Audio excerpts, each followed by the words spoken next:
Hello and welcome back to Humans in Society. This video focuses on the topic feminism under the subject disciplines and ideas in the social sciences. There are dominant approaches and ideas used in the scientific study of society. These approaches offer various ways of looking at society and also offer various ways of explaining the things that are happening in it. These approaches also serve as guides or frameworks in doing research in the social sciences. Feminism emerged from the idea that women are traditionally treated as subordinate to men. Feminism is a type of conflict theory that helps women claim their rightful status and create a society where men and women are treated equally. The first wave of feminism happened during the 18th century and came to be known as liberal feminism. They fought for the political and social rights of women because, as rational beings, women should have the right to education and the right to vote and hold public office. Mary Wollstonecraft was one of the leaders of the first wave of feminism. In her book, Vindication on the Rights of Women, published in 1792, she claimed that women's helplessness should be removed, and education will help increase the self-worth of women. The second wave of feminism happened during the 20th century. It came to be known as social feminism. It talks about the oppression of women through gender ideology, and they fought for the increasing roles, rights, and responsibilities of women in society. Simone de Beauvoir wrote The Second Sex in 1949, where she said that women are made and not born. Society considers man as the one and women as the other. Masculine traits are considered positive and feminine traits are considered negative. Another important person during the second wave of feminism was Betty Friedan, who wrote The Feminine Mystique in 1963. In here, she wrote that the domestication of women is considered a problem with no name and causes them to feel despair and frustration in their lives. Radical feminism emerged as a continuation of the second wave. Radical feminism believes that women's oppression is the most basic oppression, and other forms of oppression are only secondary. It believes that biology is destiny. Women are meant to be oppressed by virtue of their physical makeup. It proposes that the patriarchy be destroyed in order to achieve true gender equality. Before we continue, please like the video, subscribe to the channel, and ring the bell for notifications. Comment below for topics you would like to be discussed in future videos. There are several important concepts in studying feminism. The first important concept is sex. This is the physical capacity of a person to perform reproductive actions. It is the biological differences that determines one's sex, and there are only two sexes, man and woman. The second most important concept is the concept of gender. The sociocultural attributes or roles that are placed on people based on sex. Gender is socially constructed, and an individual may personally choose to accept or reject these social constructs.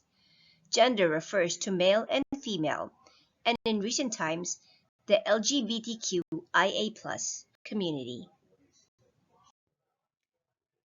Sex and gender are not interchangeable.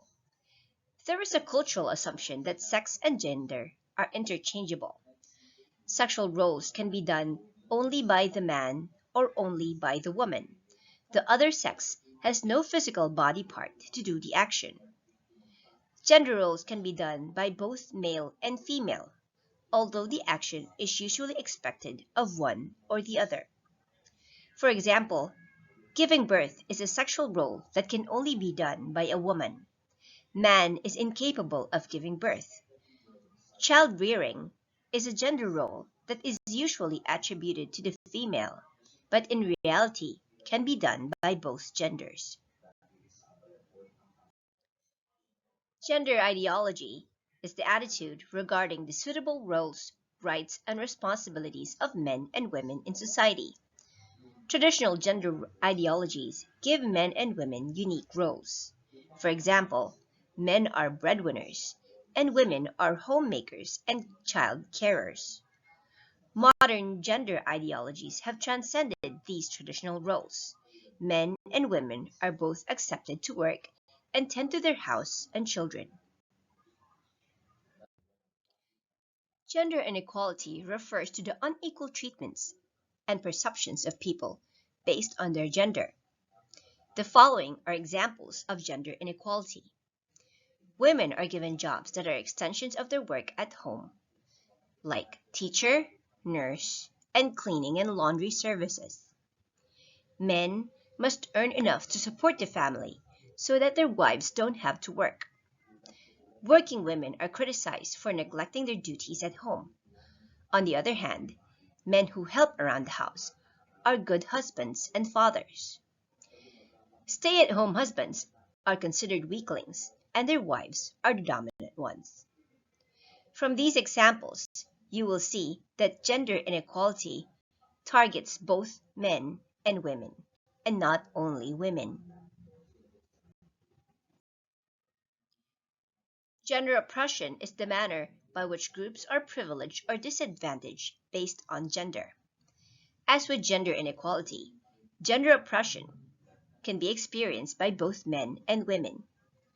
The following are examples of gender oppression. Women earn less than men because they should be homemakers. Her husband is not earning enough, and that is why she is looking for a job. They are in dire need of money, and she will take whatever is offered. Men are not supposed to cry. Men must fight to prove their manhood. Men cannot be sexually assaulted or raped. Feminism have several recognized strengths. Feminism recognizes that social sciences in the past were predominantly conducted by men, focused on men, and analyzed according to the needs of men. Since these studies were not inclusive, they paint an incomplete picture of society.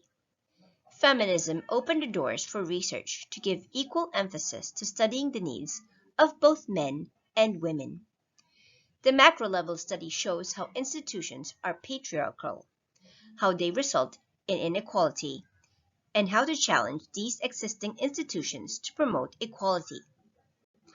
The micro-level study shows how socialization and human activities created the patriarchal society. Feminism also has several weaknesses. Liberal feminism caters only to the white middle-class women. It does not look at race and class as factors in shaping gender inequality. Social feminism is too focused on the discrimination and oppression of women. It does not factor in that men also experience discrimination and oppression. Radical feminism is too disproving of gender roles assigned to women to the point that they look down on women who accept these roles. Feminism in general is only focused on women.